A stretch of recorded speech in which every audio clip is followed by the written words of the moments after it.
By the 18th century, Britain was more than an island nation. It was a global power with colonies spanning continents.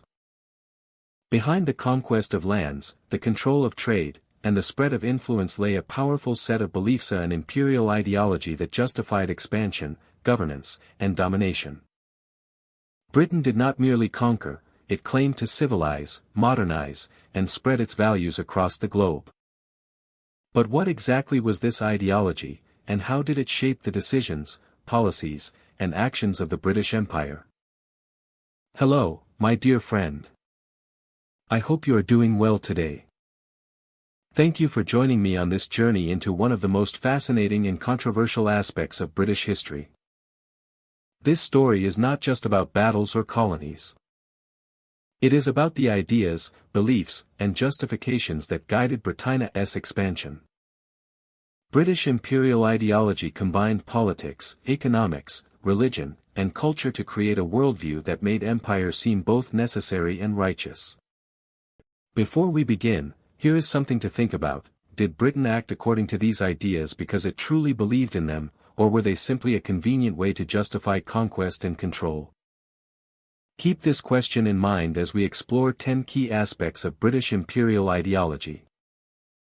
Did Britain act according to these ideas because it truly believed in them, or were they simply a convenient way to justify conquest and control?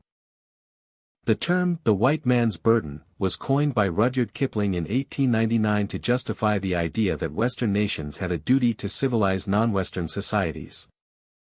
The concept of the white man's burden was used to justify the exploitation of colonized peoples, the destruction of their cultures, and the imposition of Western values. The British East India Company played a significant role in the expansion of the British Empire, using its economic power to influence colonial policy and profit from the exploitation of colonized peoples. The impact of colonialism on native cultures was devastating, resulting in the loss of traditional ways of life, the suppression of native languages, and the destruction of cultural heritage. The legacy of colonialism continues to impact the world today, with many communities still struggling to recover from the effects of colonization. From systemic racism to economic inequality, the effects of colonialism can still be seen in the world today. Understanding the past is crucial for building a more just and equitable future. In the early 1600s, the idea of empire was taking shape in Britain as both a practical pursuit and a symbol of national identity. Leaders, merchants, and thinkers viewed global influence not merely as a matter of trade or territory, but as a reflection of the nation's greatness. Expanding across seas and continents became a central ambition, tied to prestige, power, and the projection of authority beyond the European mainland. Royal charters played a key role in framing empire as a legitimate and orderly enterprise. The East India Company, chartered in 1600, was more than a trading venture. It represented Britannia's sanctioned presence in distant lands. Similarly, charters for colonies in North America, such as Jamestown in 1607, combined commercial and political objectives. These charters justified expansion as a civilizing mission, portraying Britain as bringing order, governance, and commerce to regions beyond Europe's borders. Trade routes were central to this vision. Control over seas, ports, and rivers allowed Britain to dominate the flow of goods and resources, and information. Access to spices, textiles, and precious metals from Asia and the Americas enriched both the crown and private merchants. Navigating these routes required naval power, maritime knowledge, and administrative coordination, linking economic dominance to military strength. Empire, in this sense, was inseparable from Britain's capacity to control the seas. Territorial control was equally important. Establishing settlements, fortifications, and trading posts anchored Britannia's claims in concrete geography. Colonies were not only sources of revenue but also strategic footholds that could deter rivals. Each new outpost reinforced the perception of Britain as a nation capable of reaching across the globe, projecting authority, and protecting its interests against competing powers such as Spain, Portugal, and the Netherlands. And protecting its interests against competing powers such as Spain, Portugal, and the Netherlands. Empire was also a matter of national pride. Expansion was celebrated in writings, maps, and reports, emphasizing Britannia's achievements and framing distant lands as extensions of national influence. Political leaders and intellectuals linked control of trade and territories to legitimacy at home, portraying overseas ventures as evidence of Britannia's sophistication, courage, and ambition. Success abroad enhanced domestic authority, reinforcing the idea that empire was a measure of Britannia's stature among nations. Administration and governance were essential to sustaining this vision. Companies and colonial authorities managed local populations, collected taxes, and regulated trade. This bureaucratic infrastructure allowed Britain to maintain influence without constant military intervention. By embedding authority in local structures, empire became more durable, relying on networks of governance that blended commercial and political power. Administration transformed distant ambitions into organized, actionable strategies. Cultural and religious narratives reinforced imperial legitimacy. Missionary activity, education, and the promotion of British norms framed expansion as a moral endeavor. Colonization was not presented solely as conquest or extraction. It was depicted as a responsibility to bring order and civilization. These narratives helped justify empire to audiences at home and provided a framework for managing diverse populations abroad, intertwining ideology with practical governance. Competition shaped Britain's concept of empire. Rival European powers were establishing their own networks of trade and colonies, creating a sense of urgency. Naval strength, intelligence, and diplomacy became tools to secure advantage. Britain's early imperial strategy relied on both opportunism and planning, balancing the need to assert presence with the practicalities of limited resources. Empire was a contest of foresight, strategy, and endurance. By the late 17th century, these ideas had coalesced into a broader understanding of global influence. Empire was no longer simply the accumulation of wealth or land. It was a combination of commerce, governance, culture, and military power. Britannia's leaders understood that sustained global reach required coordination across oceans and continents. Integrating local administration, naval dominance, and economic networks. Empire became a systemic endeavor, a framework for sustained influence. In this period, the British concept of empire shaped both policy and identity.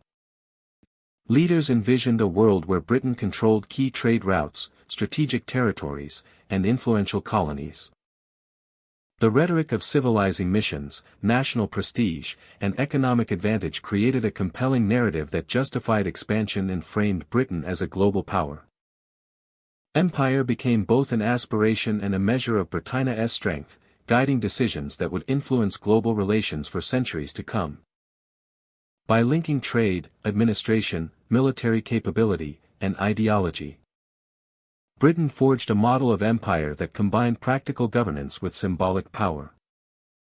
Early charters, settlements, and naval operations laid the foundations for a global presence. National pride, economic interests, and political legitimacy were intertwined, creating a vision of empire that shaped British strategy throughout the 17th century. The concept of empire in this era was an ambitious framework, blending aspiration, policy, and identity into a cohesive vision of global influence.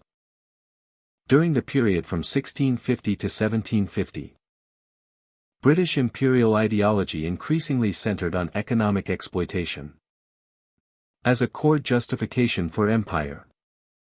The philosophy of mercantilism shaped policies and governance, framing colonies not merely as territories to possess but as sources of wealth and instruments of national power. Colonial resources were viewed primarily in terms of how they could enhance Britannia's economy, providing raw materials that fueled domestic industry. and markets for manufactured goods. The end of the script. The underlying assumption was that the prosperity of the mother country depended upon the subordination of distant lands and peoples to a coherent economic system controlled from London. The Navigation Acts, first enacted in 1651 and expanded throughout the 17th century, exemplified the practical application of mercantilist thought. These laws mandated that colonial trade be conducted on English ships, directed through English ports, and subject to tariffs favoring the mother country. By restricting commerce to the British economic sphere, the acts ensured that profits flowed to domestic merchants, and that colonial markets remained dependent on British goods. The policies served both fiscal and symbolic purposes, demonstrating that empire was profitable, while reinforcing Britannia's authority over distant settlements. Colonial economies were organized to extract raw materials efficiently. Tobacco, sugar, cotton, and timber were cultivated and exported, often through labor-intensive systems that relied on indentured servitude or enslaved labor. Plantation economies in the Caribbean and North America were tailored to produce commodities in quantities sufficient to satisfy European demand. The production systems and trade networks created an interdependent structure in which colonies existed primarily to serve British commercial interests, ensuring the continuous flow of wealth back to the home islands. Merchants and company officials in the colonies were integral to maintaining the mercantilist framework. In India, Africa, and the Americas, trading companies acted as intermediaries, managing supply chains, negotiating with local rulers, and enforcing commercial regulations. The East India Company, for instance, combined trading privileges with administrative authority, collecting revenues, and controlling ports to facilitate the movement of goods. In the Caribbean, planters coordinated with British merchants to guarantee the export of sugar and other commodities. Across regions, officials monitored trade, regulated prices, and ensured adherence to laws designed to favor Britain over local interests or rival European powers. Economic ideology was closely tied to moral and political arguments. Advocates of mercantilism framed imperial control as both profitable and righteous. By asserting that colonies were meant to support the prosperity of the mother country, policymakers depicted trade regulation, taxation, and monopolistic practices as justified measures. The rhetoric emphasized order, civilization, and progress, portraying economic dominance as an extension of Britannia's responsibility to manage the empire efficiently.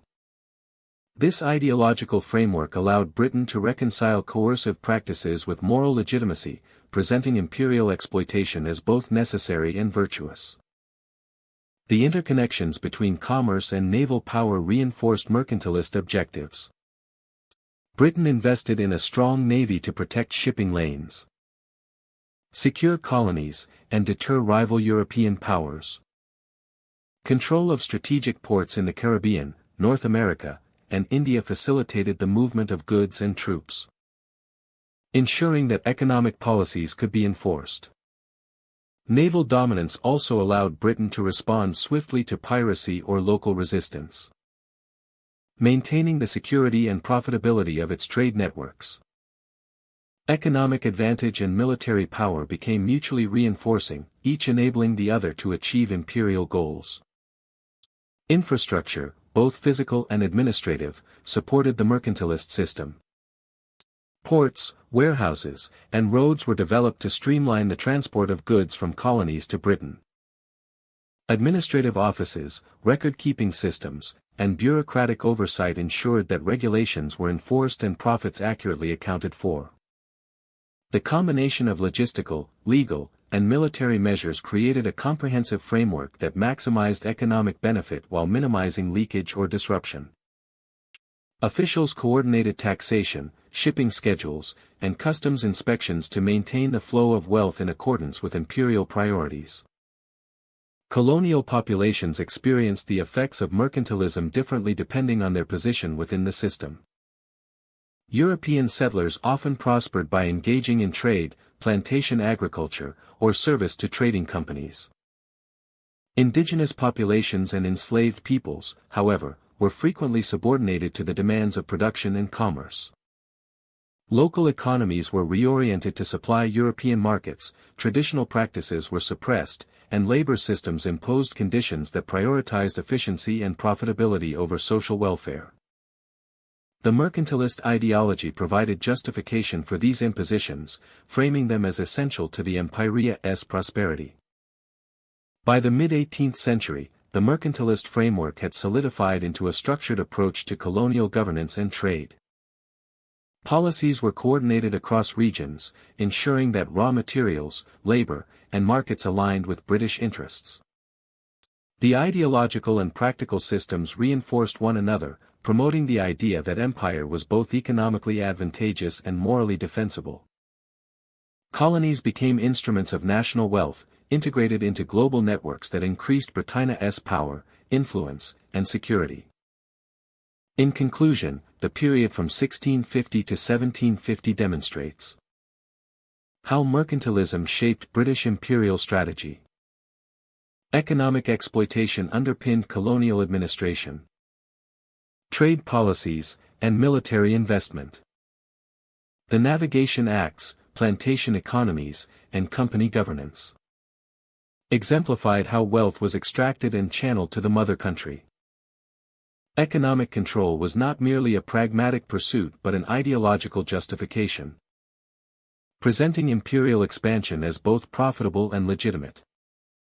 Through this integration of commerce, governance, and military power, Britain reinforced its position as a dominant global force, laying the foundation for further imperial expansion in the 18th century.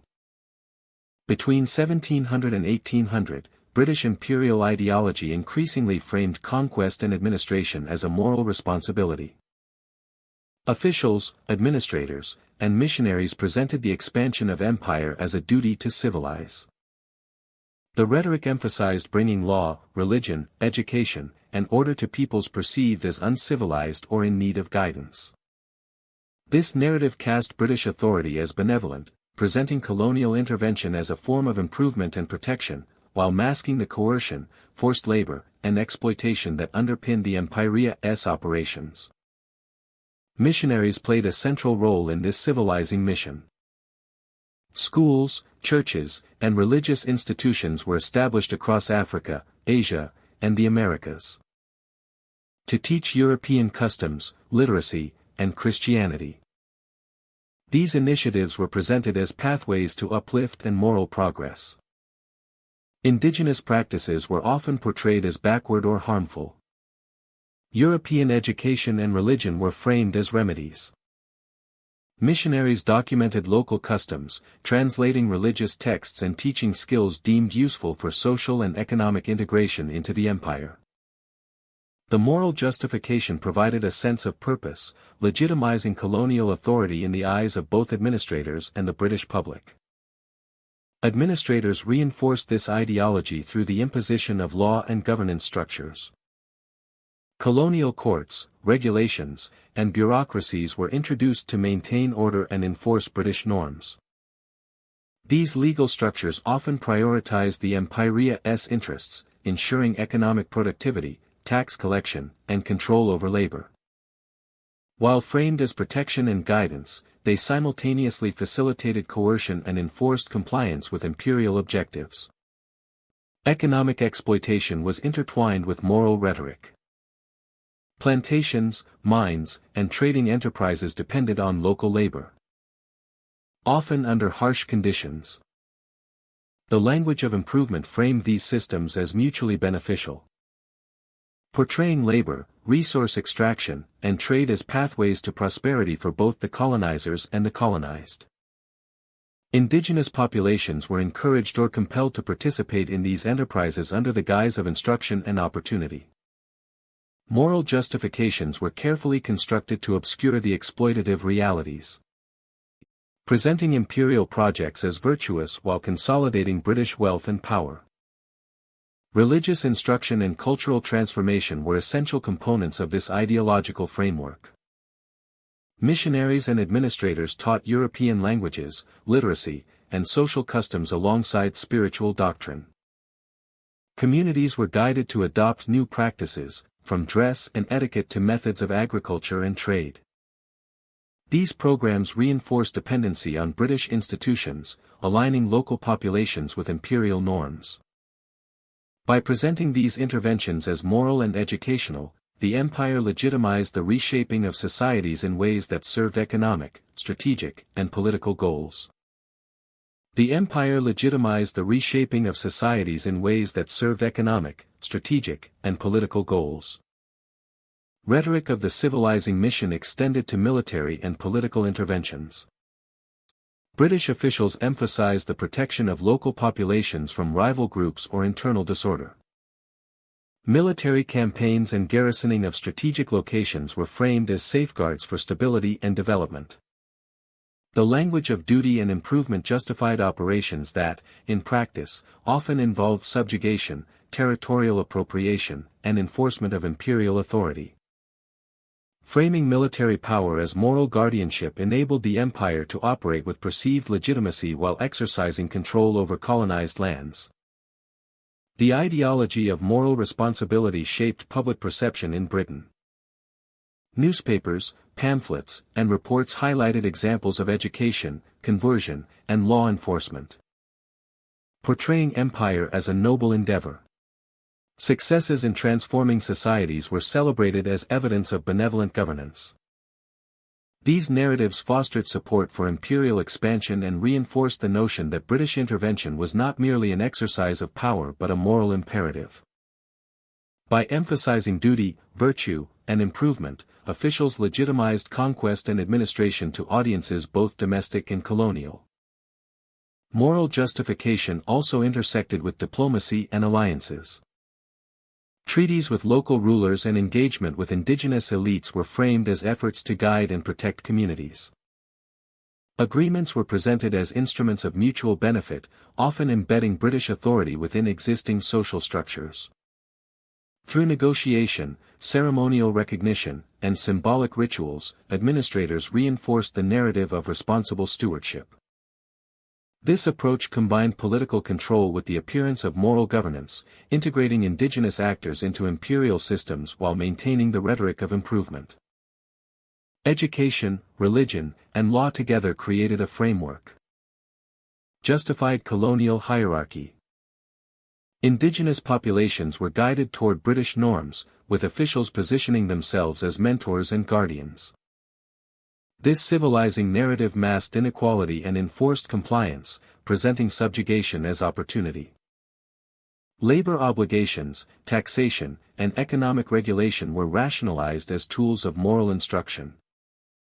By intertwining ethical language with administrative control, Britain framed its expansion as a mission to uplift, even while consolidating power and exploiting resources. By the late 18th century, moral justification had become central to imperial strategy. Administrators, missionaries, and officials relied on the rhetoric of civilizing duty to rationalize expansion, control, and economic exploitation. The narrative emphasized improvement, protection, and education, positioning Britain as a benevolent authority. In practice, this ideology facilitated coercion, extraction, and political dominance, while maintaining a veneer of virtue. Understanding this period demonstrates how moral rhetoric was not ancillary but integral to the operation of empire, shaping governance, labor systems, and cultural transformation. Ultimately, the civilizing mission between 1700 and 1800 provided the empire with legitimacy and purpose. Reinforced colonial hierarchies, justified intervention, and aligned British expansion with narratives of moral duty and progress. Education, law, religion, and diplomacy were employed as instruments to advance imperial objectives while cultivating an image of benevolence. The rhetoric of improvement and moral responsibility masked coercion and exploitation, enabling Britain to consolidate power, manage diverse populations, and secure economic and political advantage across vast territories. The legacy of this period illustrates the centrality of ideology in imperial expansion. Moral justification shaped policy, informed administration, and guided engagement with colonized societies. By presenting empire as a mission to civilize, British officials maintained authority, mitigated resistance, and reinforced social and economic hierarchies. Civilizing rhetoric functioned as both a tool of persuasion and a mechanism of control, demonstrating that the British Empire relied as much on ideological framing as on military or economic power to sustain its global reach. From the mid-18th to the mid-19th century, British ideology increasingly framed European civilization as inherently superior. This belief was not merely philosophical, it provided a rationale for political domination, economic control, and social organization. Within colonies, hierarchies were constructed along racial and cultural lines, positioning European settlers and administrators at the top, while categorizing colonized populations as subordinate or in need of guidance. This belief was not merely philosophical, it provided a rationale for political domination, economic control, and social organization within colonies. Within colonies, this belief was not merely philosophical, it provided a rationale for political domination, economic control, and social organization within colonies. Within colonies, hierarchies were constructed along racial and cultural lines, positioning European settlers and administrators at the top, while categorizing colonized populations as subordinate or in need of guidance. This belief was not merely philosophical, it provided a rationale for political domination, economic control, and social organization within colonies. Within colonies, education became a central tool for instilling these hierarchies. Schools in colonies were designed to teach British language, literature, and history, emphasizing values, norms, and systems that reflected metropolitan ideals. Students were trained to internalize these standards, creating a class of intermediaries who could operate within British administrative frameworks, while reinforcing the perception of European superiority. Curricula often presented British culture as rational, orderly, and morally advanced, while local traditions were depicted as backward or needing reform. Legal systems further reinforced these hierarchies. Colonial courts applied laws derived from British principles, prioritizing European interests in disputes over land, labor, and commerce. Indigenous practices were frequently disregarded or reinterpreted to fit British expectations, emphasizing the authority of European administrators and judges. The law became a mechanism not only for maintaining order, but for legitimizing the dominance of one culture over another, embedding the ideology of superiority into everyday governance and civil life. Religion was another vector for reinforcing hierarchy. Missionary activity spread Christian teachings and European moral frameworks, often linked to the broader project of colonial control. Churches and religious instruction were used to shape behavior, encourage conformity, and justify the civilizing mission. By presenting British religious and ethical norms as universal, colonial authorities framed cultural assimilation as both beneficial and necessary, aligning spiritual guidance with political and social control. Aligning spiritual guidance with political and social control.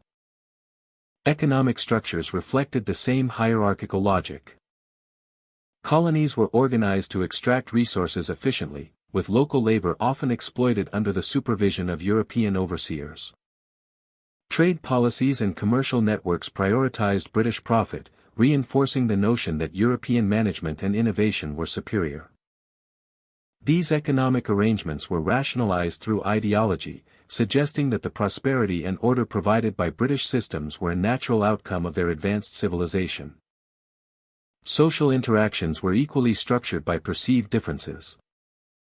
Segregation in towns, workplaces, and institutions made distinctions between Europeans and colonized populations visible and constant. Public ceremonies, military parades, and official rituals emphasized the power and authority of British figures, demonstrating both dominance and cultural refinement. By controlling both physical spaces and social practices, the empire created an environment where hierarchy was omnipresent and unquestioned. Communication and literature perpetuated these beliefs further. Travel accounts, reports, and newspapers circulated in Britain and among colonial administrators, portraying foreign peoples as exotic, backward, or in need of guidance. These narratives justified imperial policies and created a sense of moral purpose for colonization. Simultaneously, administrative reports in the colonies provided detailed observations on the behavior, productivity, and attitudes of local populations, reinforcing stereotypes and guiding policy decisions that maintained British control.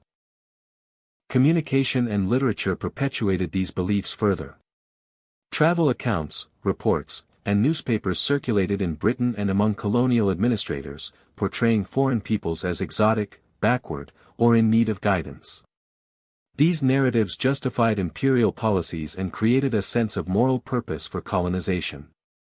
Simultaneously, administrative reports in the colonies provided detailed observations on the behavior, productivity, and attitudes of local populations, reinforcing stereotypes and guiding policy decisions that maintained British control. Cultural institutions, from libraries to museums, played a similar role. Artifacts, texts, and specimens were collected and displayed to showcase the richness of the empire, while framing European culture as the standard. Scientific studies often emphasize differences in intellect, capacity, or social organization, supporting hierarchical models. Education, law, religion, and culture intersected to create a comprehensive system, in which ideology and administration mutually reinforced each other. By embedding racial and cultural hierarchies into governance, Britain created a durable framework of authority that shaped daily life for colonized peoples. Obedience, labor, and social conformity were not only expected but normalized through educational instruction, legal precedent, and religious guidance. The ideology of superiority justified intervention, reform, and coercion while presenting imperial rule as both rational and benevolent. This framework endured across decades, influencing interactions in Africa, Asia, and the Caribbean. Administrators, merchants, teachers, and missionaries operated within an integrated system that aligned political, economic, and cultural goals. Even as resistance emerged or local societies adapted, the pervasive narrative of European superiority remained a central component of colonial administration.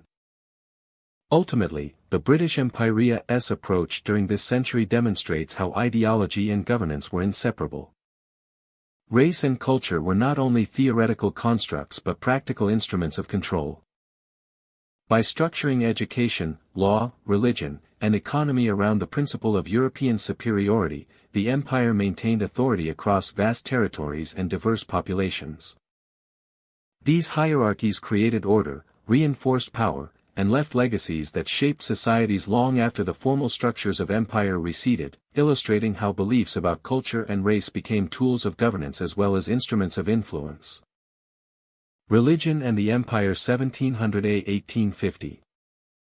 Between 1700 and 1700, religion became a powerful thread woven through the fabric of the British Empire. Missionaries, chaplains, and religious administrators traveled alongside soldiers, merchants, and colonial officials. They carried not cargo or weapons, but doctrine. To many within the empire, Christianity was viewed as a civilizing force, capable of instilling moral order where imperial strategy believed it was needed. Faith became a companion to governance, a language through which power explained itself and justified expansion. Faith became a companion to governance, a language through which power explained itself and justified expansion. Missionary societies emerged as organized institutions, sending representatives across continents. They built churches in port towns, chapels near trading posts, and mission stations on the edges of expanding frontiers. Their work spread through schools and sermons, through printed texts and translated scripture. In remote regions, a missionary might be the first representative of the empire one encountered. In established centers, chaplains stood at the side of governors and officers, blessing ceremonies, marking transitions, and reinforcing allegiance to crown and church together. These religious efforts operated alongside political goals. Conversion was often seen not only as a spiritual objective, but as a path to loyalty. If new believers adopted Christian teachings, they were more likely to accept imperial authority. If they embraced the church, they were thought more likely to trust the state. Moral instruction provided a framework for shaping behavior. It encouraged obedience, discipline, and a sense of shared purpose. The church became a pillar that supported administration. Mission schools played a central role. Lessons blended religious content with literacy, arithmetic, and social instruction. Students learned reading and writing through hymnals and scripture. Schoolhouses taught moral lessons meant to align communities with imperial expectations. While some students welcomed new opportunities, others encountered pressure to abandon traditional systems.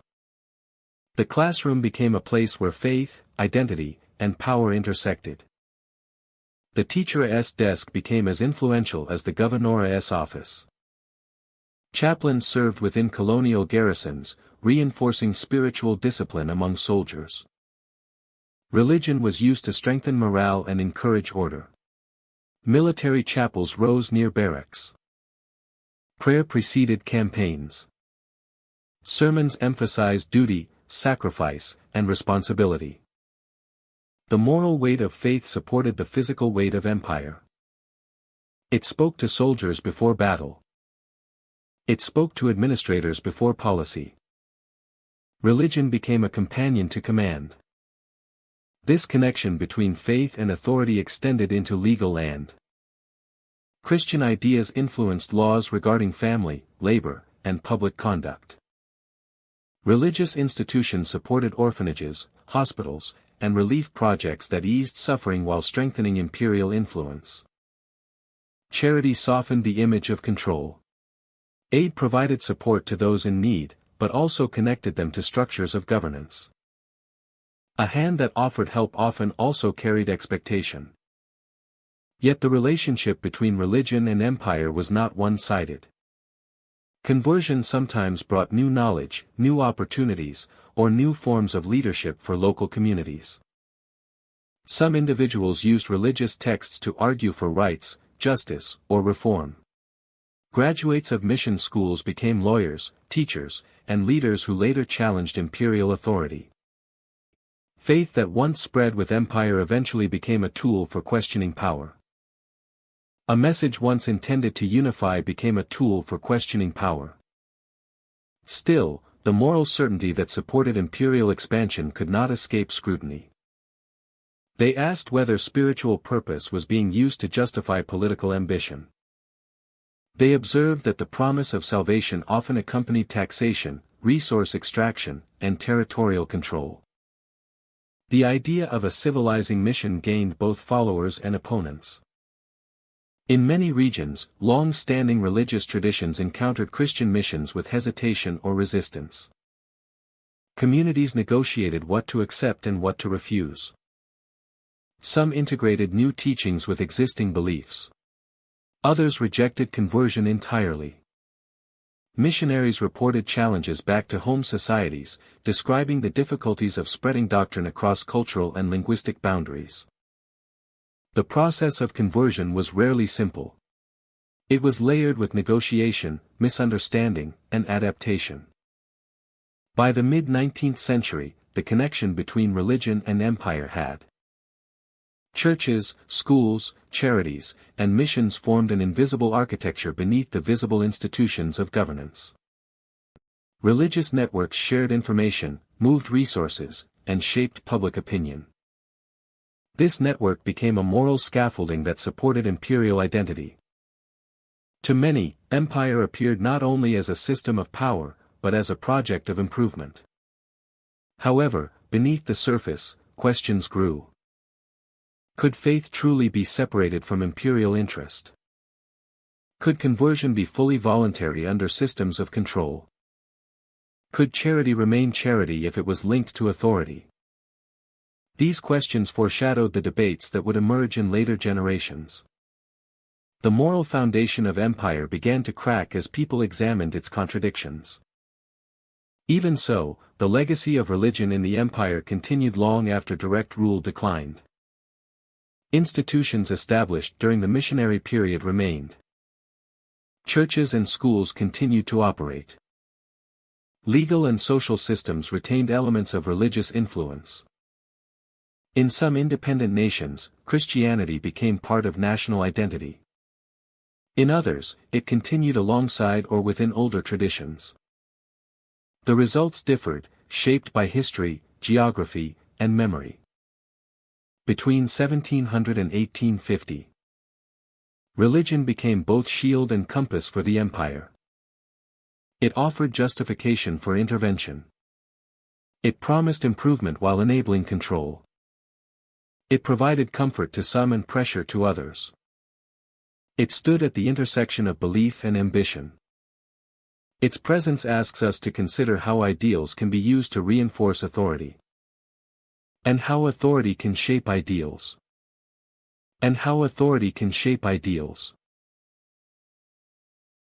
The story of religion and the empire is not only a story of missionaries and chaplains. It is the story of how power presents itself as guidance and how guidance can blur into governance. It is a reminder that moral conviction can coexist with political advantage, that faith can be both sincere and strategic. It is a chapter of history that reflects the complexity of human intention, where virtue and authority share the same road, each shaping the meaning of the journey. From the mid-18th century onward, Britannia's approach to empire increasingly emphasized the rule of law, structured governance, and effective administration. Legal frameworks, courts, and bureaucracies were established in colonies to ensure that policies reflected British norms and principles. Administrators believed that imposing these systems promoted civilization, order, and progress, transforming distant territories into extensions of British authority. Legal codes formed the backbone of governance. They provided a standardized set of rules for trade, property, taxation, and civil disputes. Courts were staffed by officials trained in British law, who interpreted and enforced statutes in ways intended to maintain social stability. These institutions were designed to balance local customs with imperial objectives, ensuring that the British model of justice and administration was applied consistently across diverse regions. Bureaucracy became a central tool of imperial control. Administrators were tasked with managing resources, collecting taxes, and overseeing local populations. Records were kept meticulously, allowing London to monitor the flow of revenue, the performance of officials, and the economic productivity of colonies. This administrative apparatus allowed Britain to govern vast territories without relying solely on military force, making bureaucracy an instrument of both efficiency and authority. The philosophy underpinning British administration was that law and order were necessary for progress. Officials argued that codifying rules, enforcing contracts, and regulating social behavior would bring stability to societies deemed disorderly or backward. British governance framed itself as a civilizing mission, asserting that systematic administration advanced commerce, education, and morality, while reducing conflict and corruption. Colonial administrators often adapted policies to local conditions, while maintaining overarching British principles. In India, the East India Company implemented systems of taxation, civil law, and judicial oversight that combined British legal concepts with existing traditions. Similarly, in Africa, the administration of settlements and protectorates relied on local intermediaries to execute British directives, while maintaining the appearance of local legitimacy. The tension between standardization and adaptation became a hallmark of imperial administration. Efficiency in administration was not merely practical, it was ideological. Demonstrating that Britain could manage complex societies with bureaucratic competence reinforced the legitimacy of empire both at home and abroad.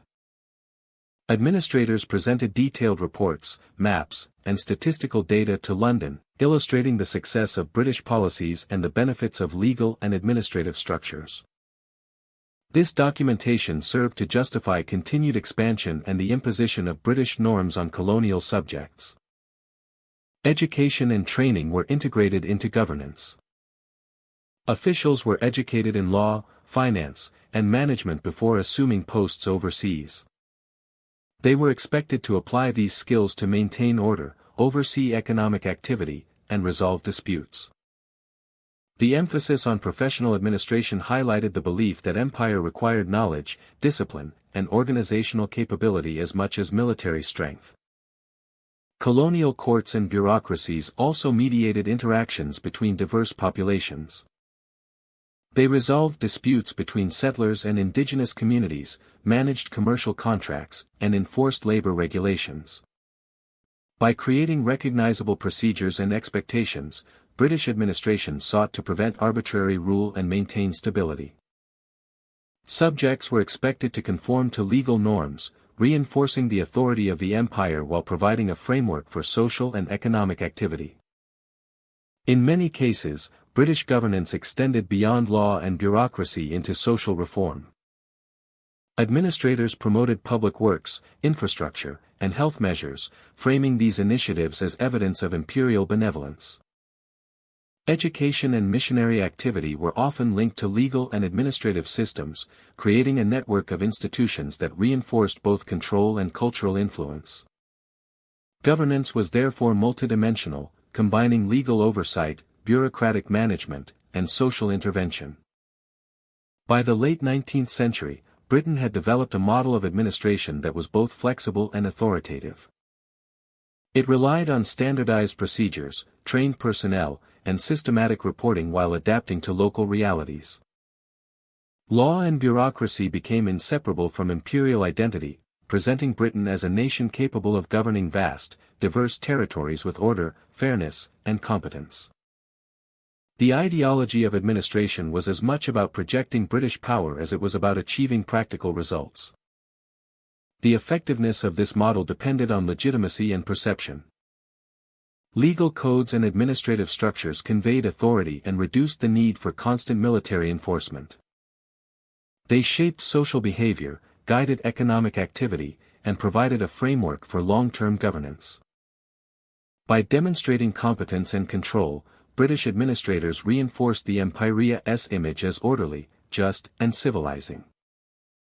Ultimately, law, governance, and administration were central to the ideology of empire between 1750 and 1900. They provided a framework for exercising authority, integrating colonies into a broader imperial system, and legitimizing Britannia's role on the global stage. The careful combination of legal structure, bureaucratic management, and practical oversight enabled Britain to maintain power across continents, making administration both a tool of control and a symbol of national identity. Through these systems, the empire projected its values, stabilized distant territories, and established a lasting model of imperial governance. From the early 17th century onward, Britain's imperial ambitions were inseparable from its naval power. The seas were not merely routes for commerce, they were instruments of control, avenues by which the empire could project authority across continents. The belief that Britain's destiny was to lead, govern, and protect its colonies was reinforced by the Navy's ability to move troops, secure trade, and enforce policy. Each ship launched, each port fortified, and each sailor trained was a tangible manifestation of imperial ideology and national pride. Naval dominance allowed Britain to influence global trade networks effectively. Control of the Atlantic, Indian, and later Pacific Oceans ensured that British merchants could transport goods, raw materials, and wealth with relative security and efficiency.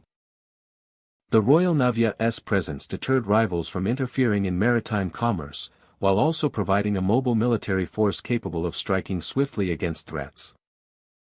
Ports such as Plymouth, Portsmouth, and Chatham became hubs of shipbuilding and training, producing vessels that could travel vast distances and maintain communication between Britain and its colonies. The strategic importance of key ports extended beyond Europe.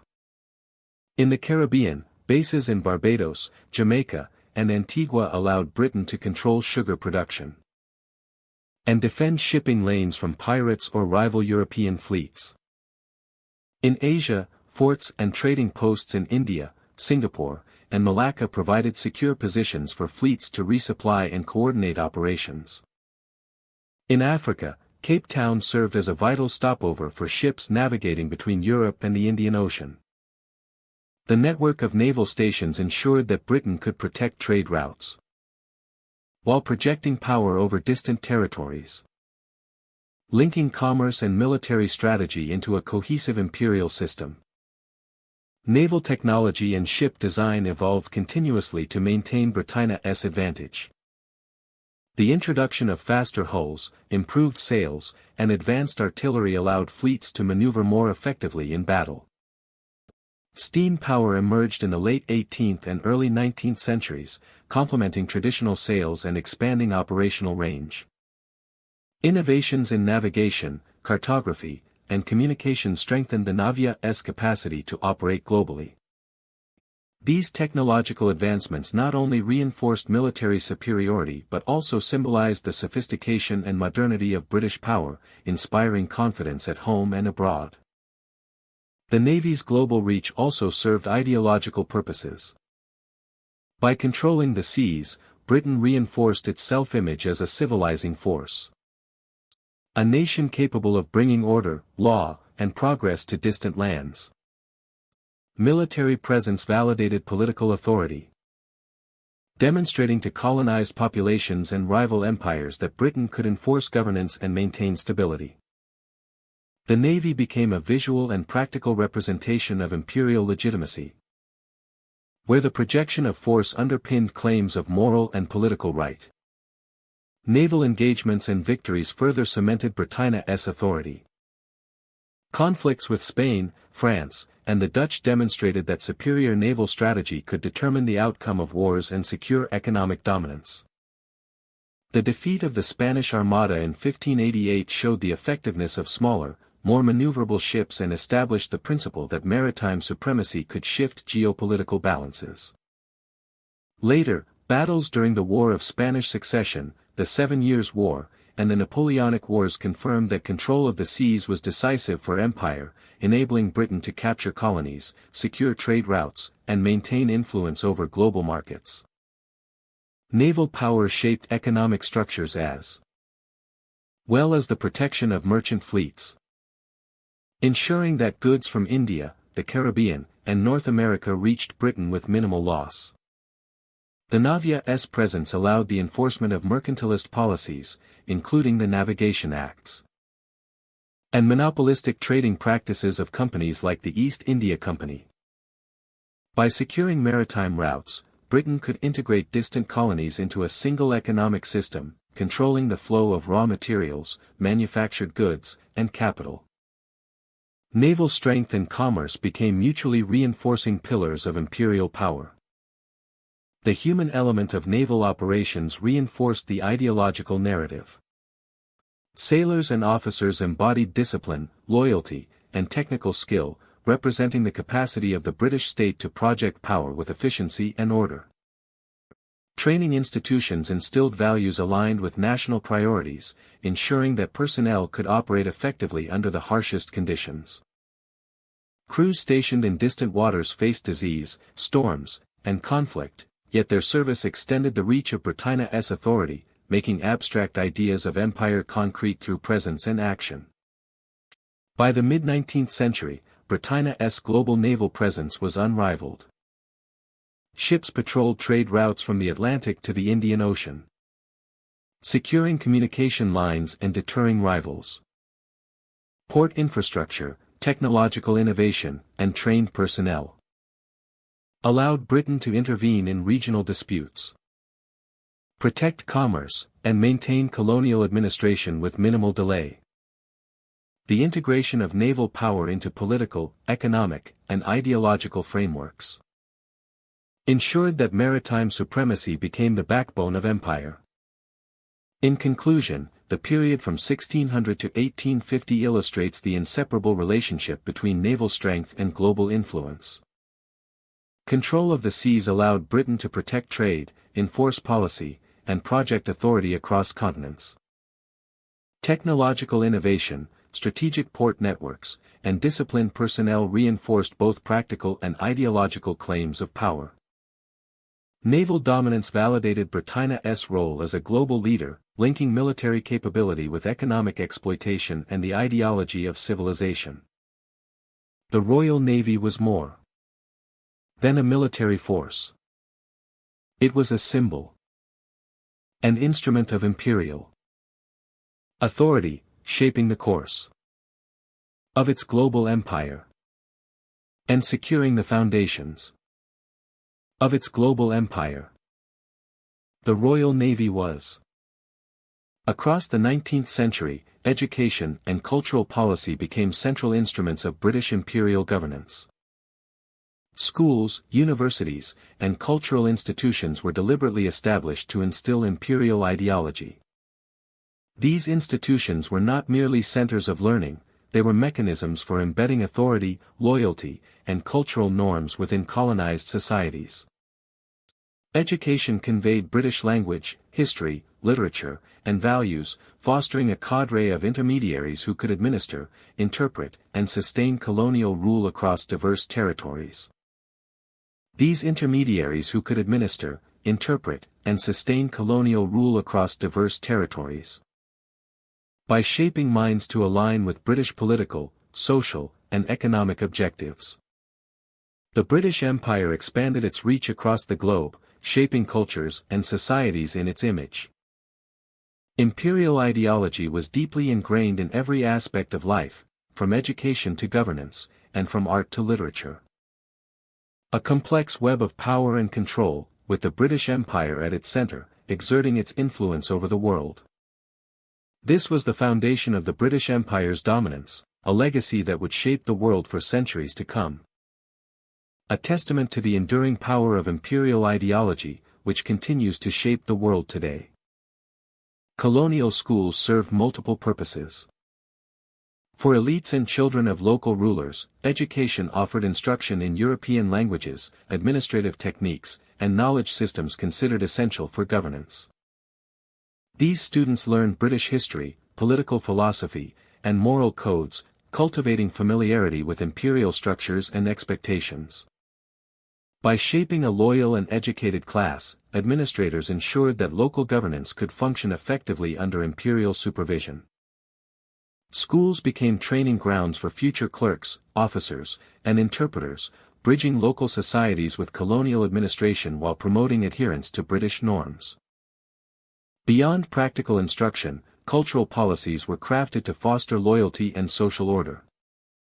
Museums, libraries, and cultural societies were established to exhibit British achievements and knowledge, emphasizing a narrative of progress and civilization. Celebrations, ceremonies, and commemorations reinforced imperial values, teaching the populace to view British culture as exemplary and worthy of emulation. Artistic and literary instruction often incorporated imperial themes, reinforcing hierarchical relationships and legitimizing authority. Through these channels, British cultural norms permeated daily life, creating a sense of connection to empire while subtly directing behavior and attitudes. Religious instruction was another dimension of cultural policy. Missionaries and schools taught not only literacy and numeracy but also moral and spiritual lessons aligned with European traditions.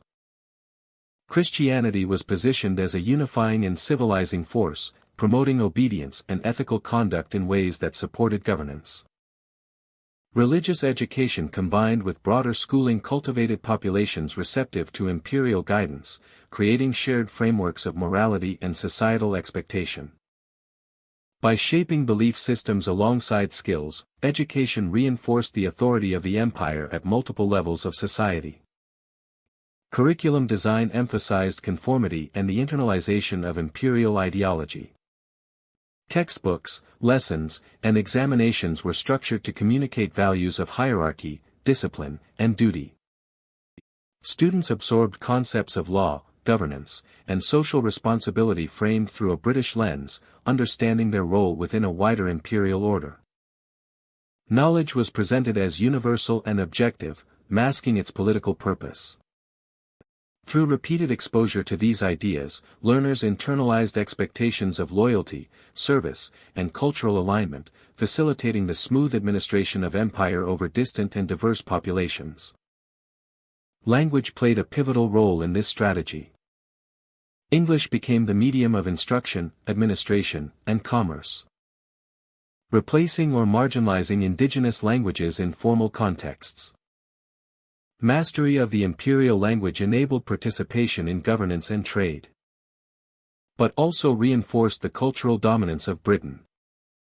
Fluency in English connected students to broader networks of knowledge and opportunity, while simultaneously promoting dependence on colonial institutions. Language instruction was therefore both practical and ideological, embedding British norms into communication, thought, and social organization. Cultural policies extended beyond formal schooling. Public ceremonies, theaters, and literary societies projected British culture and values to local populations. These events celebrated technological achievements, historical victories, and moral narratives that exemplified Imperia's purported benevolence. Participation and observation reinforced the authority of imperial representatives and normalized hierarchical structures. By presenting British culture as aspirational and instructive, authorities encouraged adoption of behaviors and attitudes that supported political and economic objectives.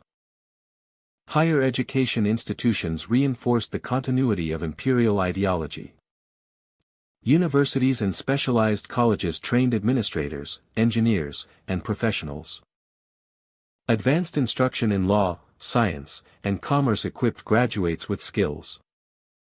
These institutions became incubators for loyal civil servants who would interpret, enforce, and adapt British practices locally. Graduate networks strengthened connections between colony and metropole, reinforcing shared identity and allegiance. The combined impact of education and cultural policy was profound.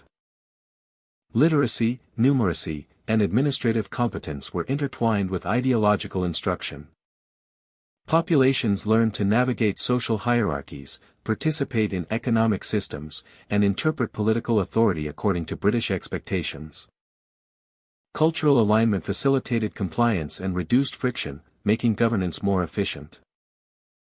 At the same time, these policies promoted an enduring perception of British civilization as superior, normalizing the structures of domination inherent in colonial rule. By the end of the 19th century, education and culture had become central to the maintenance of empire. British institutions shaped thought, behavior, and identity, ensuring that local populations could participate in and support imperial structures.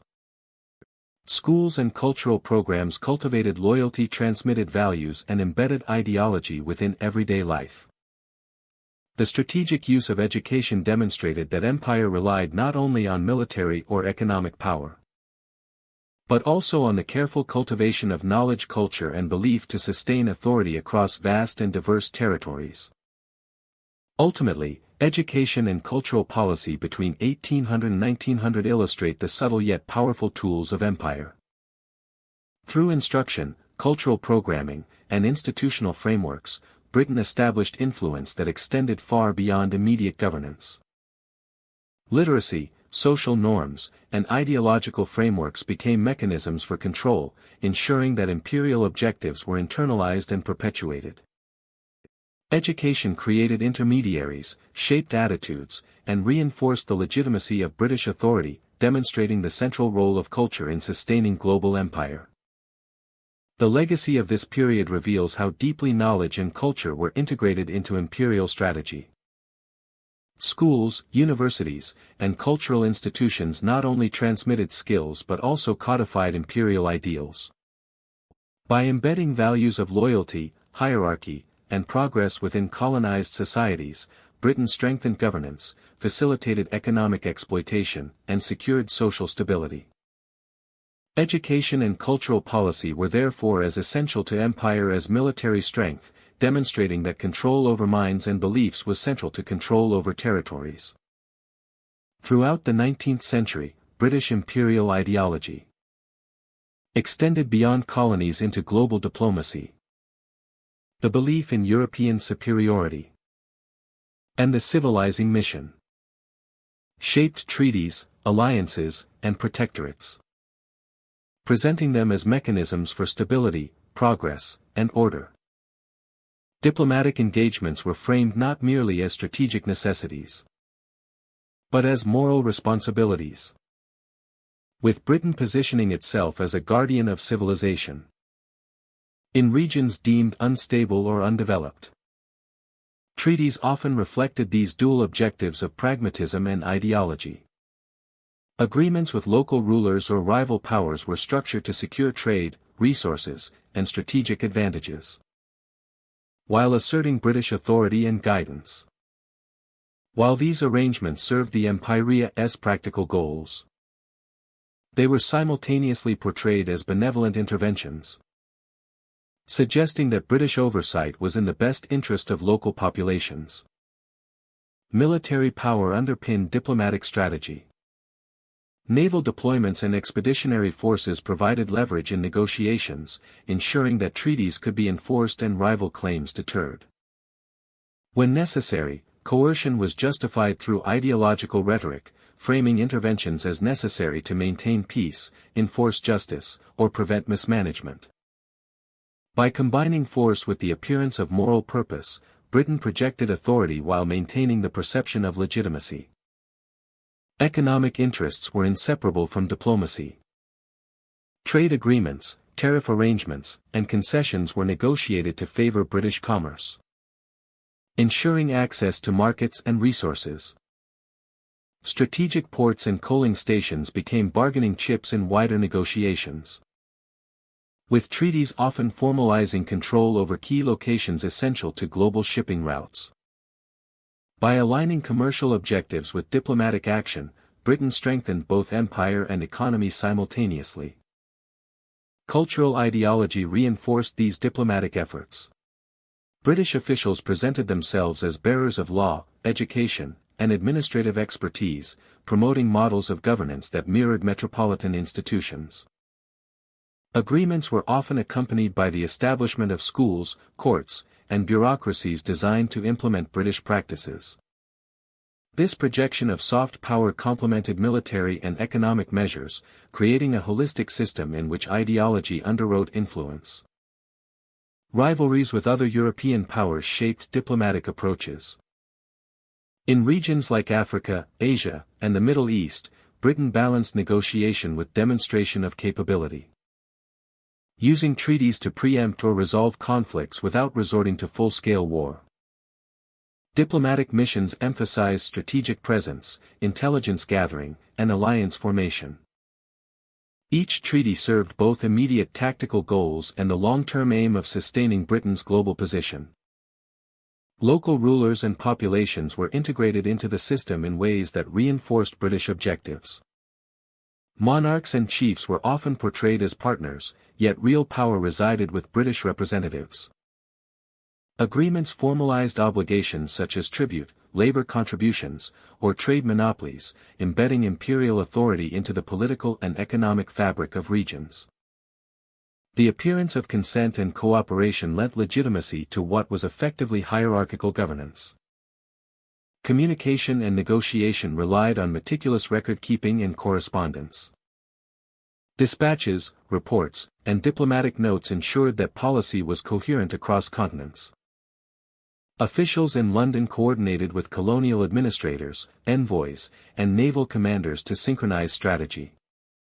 This system allowed Britain to respond rapidly to crises, enforce treaty terms, and adapt agreements to changing circumstances, demonstrating a level of global administrative sophistication unmatched by many contemporaries. The ideological framing of diplomacy was crucial. British narratives emphasized responsibility, moral duty, and the spread of civilization, justifying interventions that in reality secured power, resources, and influence. Treaties were not merely legal instruments but instruments of governance, embedding British authority in local structures and shaping regional politics for decades. Through this combination of military might, economic leverage, and cultural persuasion, Britain extended its reach far beyond formal colonies. By the end of the 19th century, British diplomacy reflected the full integration of strategic, economic, and ideological objectives. Treaties, protectorates, and alliances ensured access to markets, secured strategic positions, and reinforced cultural influence, while the threat or application of force underpinned credibility. The Empire's ability to combine practical considerations with ideological justification created a model of global engagement that projected authority across continents, demonstrating the subtle power of diplomacy in sustaining imperial dominance. Ultimately, strategic diplomacy in the British Empire was both pragmatic and performative. It managed rivalries, expanded influence, and legitimized control, while embedding the Empire's values into international interactions. By blending coercion, negotiation, and ideology, Britain maintained a global network of alliances and obligations that reinforced its position as the preeminent power of the 19th century, leaving a legacy of legal, political, and cultural influence that endured long beyond the era of formal imperial dominance. By the early 20th century, British imperial ideology stood like a scaffold around the empire, shaping decisions far beyond the borders of the British Isles. It influenced how officials governed, how teachers instructed, how laws were written, and how trade routes were managed. The belief that Britain held a unique role in guiding the world did not remain in speeches or documents alone. It operated through institutions. It became part of the daily structure of administration, culture, and international policy. Even as challenges to empire grew, the ideological framework remained intact, defending the system in both words and actions. Administration reflected this mindset in its approach to governance. Officials believed that order, hierarchy, and discipline were essential to stability. Reports from colonial capitals framed British authority as a source of progress. Policies emphasized central control supported by local partnerships. Governing styles varied from region to region, but the underlying belief remained the same. Imperial authority was presented as necessary for development. Courts, councils, and civil services were staffed according to this principle. Bureaucracy became a vessel for ideology, delivering structured power across continents. Education operated as another instrument of imperial identity. Schools taught subjects that reinforced the idea of a shared connection to Britain. Textbooks highlighted imperial history, geography, and institutions. Languages used for instruction often shifted toward English, creating pathways to employment within administrative systems. Many students encountered the empire first not on a battlefield or in a government office, but in a classroom. The lessons they learned shaped perceptions of authority and belonging.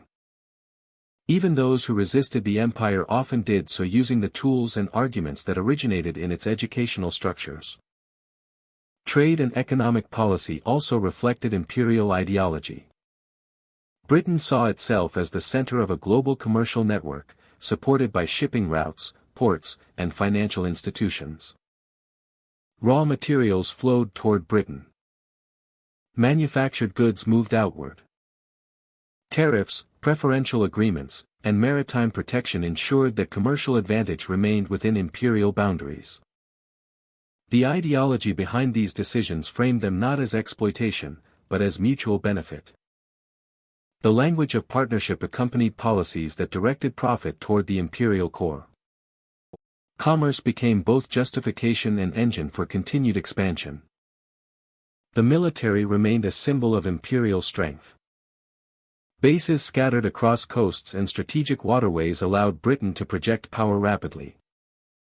Naval ships patrolled oceans, reminding rivals and allies alike that sea lanes remained under British watch. Army regiments recruited from across the empire stood ready to defend imperial interests or intervene in regional conflicts. Military uniforms, salutes, and ceremonies reinforced symbolic unity. The belief that Britain bore responsibility for global stability shaped defense strategies. Even in times of peace, the empire positioned itself as guardian of order. Yet imperial ideology did not stand unchallenged. Nationalist movements emerged in Africa, Asia, and the Middle East, rejecting the idea that outside authority could determine their futures. Writers, activists, and political leaders argued for self-rule. Economists questioned trade systems that favored Britain. Students trained in colonial schools used what they learned to debate the very foundations of imperial power. These movements revealed the fragility of ideological certainty.